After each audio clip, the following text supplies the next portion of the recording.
take advantage of the opportunity and privilege of prayer. In the intervening period,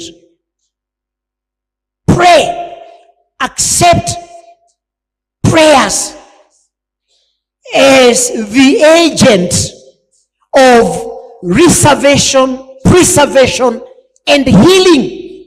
Prayer is an agent that God uses to open great doors for us.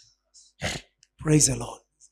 Prayer can open stubborn doors, doors that have refused over years.